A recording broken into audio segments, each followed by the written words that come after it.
Thank you, counselors. I live in Ashland, and I wanted to follow up on what I talked to you about at the last meeting. This is the August 12th, 2020 decision in the Portland versus FCC case, which was an evaluation of the 2018 FCC rulings, the small cell order and the moratorium order.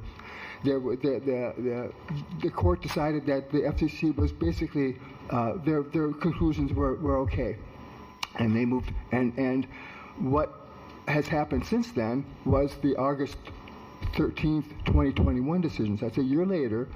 The Children's Health Defense and the Environmental Trust brought a case to the FCC, and they said you shut down your hearings, your inquiry into whether you needed to revise your rules without explaining why you were choosing not to revise your rules. So just to remind you, the plaintiffs asserted that the FCC had failed to examine the evidence that was presented that EMF radiation caused harm to human beings at levels below those written into the Telecommunications Act of 1996. So the FCC, that was 2 years ago. The FCC has failed to even honor the court. The Children's Health Defense Environmental Trust prevailed in that case, and the FCC has failed to the court has failed to hold the FCC accountable for revisiting the safety standards. And I've looked at the safety standards.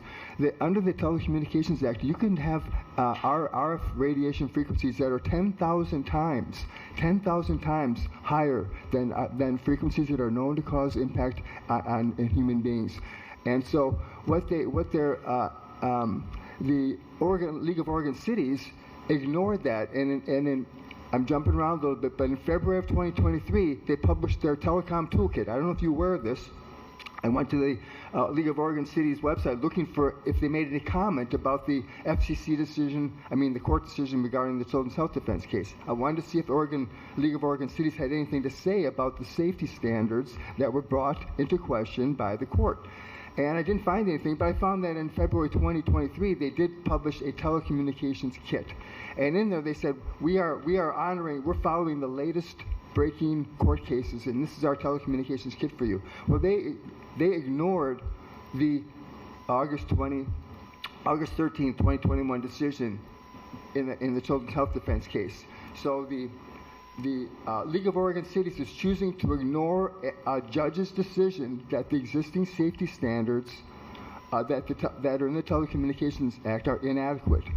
Okay, and then Congress also has ignored that, and they've doubled down. And in May, they put forward HR 3557, which basically codifies the rulings, the 2018 FCC rulings that were validated in the Portland versus FCC case in 2020. Those rulings are going to be codified into law by this new House resolution. And again, in that resolution, they ignored the 2021 decision in the Children's Health and Environmental Trust case. So we have government presented with a court result that they don't like, which they're ignoring. League of Oregon Cities is ignoring it, and Congress is ignoring the fact that the telecommunications, the FCC has been called out and said your safety standards are inadequate, and yet the League of Oregon Cities and Congress are both ignoring that fact. And I thank you for your time. I really appreciate you. Thank you, Mr.